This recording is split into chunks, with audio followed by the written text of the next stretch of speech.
Hello and welcome back to 1991 Review. At the end of the last episode, Hung Quan ordered his subordinate to self-detonate in an attempt to take Hulk Vuhao down with him. However, when the soul beast was frozen by the great cold and no snow, the dark gold Terraclaw King became enraged and tried to attack him. Just then, Dithien snarled, "I'd like to see who dares lay a hand on him." As his angry voice rang out, Dithien asserted authority by using a purple gold flame to seize Hung Quan's dark gold Terraclaw, then unleashed a Dragon King Claw. Hung Quan, pressured by the immense aura, still shouted, "Dithien, you're still protecting this human even now? He killed our kin." Dithien glared, his voice echoing, "Hung Quan, you keep challenging my bottom line again and again. Do you really think I won't kill you? Even if you want to do this, you should be a little smarter. Since you don't want to live, this king will grant your wish." With that, the Dragon King Claw struck down. Dithien's single attack caused all the other soul beasts, including powerhouses like Bitch Ko and Van Yuvong, to bow their heads and tremble in submission. At that moment, Hung Quan, in a panic, begged for his life. Because of this, Dithien did not kill him, but only used the Dragon King Claw to severely injure his shoulder before throwing him away, creating countless horrifying wounds on his body. After dealing with Hung Quan, Dithien instructed Hulk Vuhao to continue the experiment. He then chose a weak, 20,000-year-old giant palm black tiger to be the test subject for a fusion with Douluo Ban. The ritual lasted about 15 minutes. As the light from the black tiger moved through the air and entered Douluo Ban's body, the tiger's body withered and its life force disappeared. While all the humans and soul beasts watched in horror, a giant black soul ring appeared. Then, the black tiger's soul spirit manifested. Both Dithien and Elder Huin then stepped forward to inspect the soul spirit. Douluo Ban used the soul spirit to execute the black tiger giant spirit palm attack, creating a deep crater in the ground. After sensing that the giant palm black tiger still retained its original consciousness, Dithien immediately declared that Hulk Vuhao had made history. However, one successful experiment couldn't represent everything.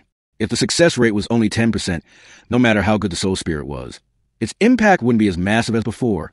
Because of this, Hulk Vuhao continued to perform experiments with many other soul beasts and soul masters. After the initial 100 experiments, there were 86 successful pairs and 14 failed ones, with 6 soul beasts losing their lives.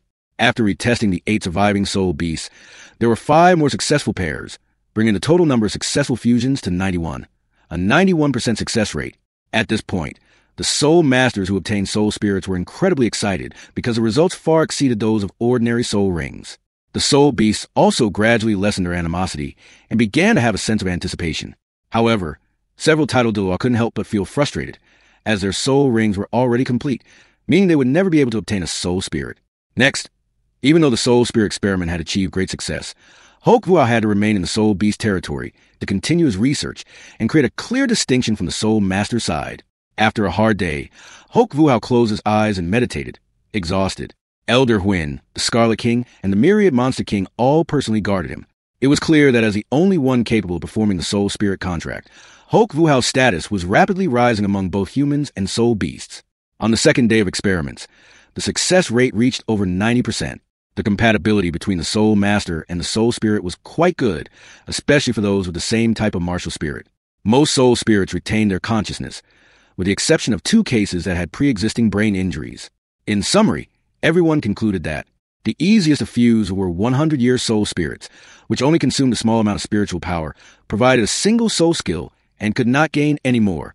1,000-year soul spirits had a longer fusion process, requiring a higher level of spiritual power and emotional synchronization.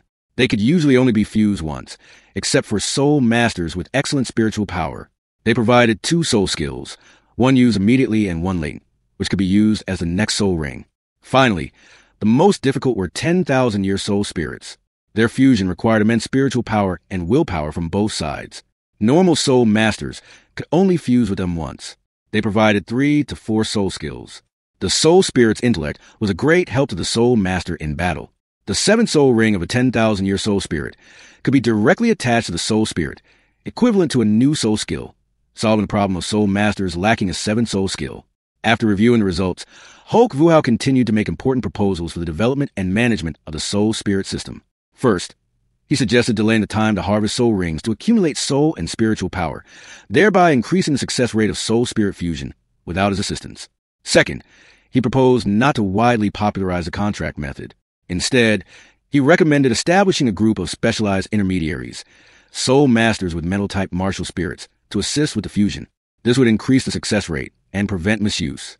To avoid conflict and the abuse of power, Hulk Vuhao proposed creating a supervisory organization for soul spirit fusion.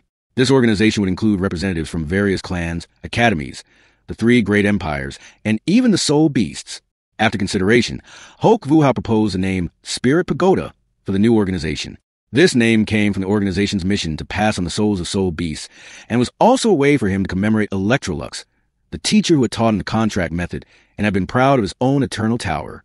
With everyone's support, he went on to propose using a tower-shaped magic ray to facilitate the spirit transmission process. The first Spirit Pagoda would be located in Shrek City and would serve as the headquarters. Subsequent pagodas would be built in the capitals of the three great empires and in cities near soul beast habitats to make spirit transmission convenient. The powerhouses from both sides agreed with Hulk Vuhao's proposals, all believing that this was a step forward in reducing the conflict between humans and soul beasts. Finally, the meeting ended, and the powerhouses and soul masters returned to their nations to convince their royal families. The establishment of the Spirit Pagoda organization officially began, marking a historical turning point on the continent. This concludes episode 113 of Soul Land 2. See you next time.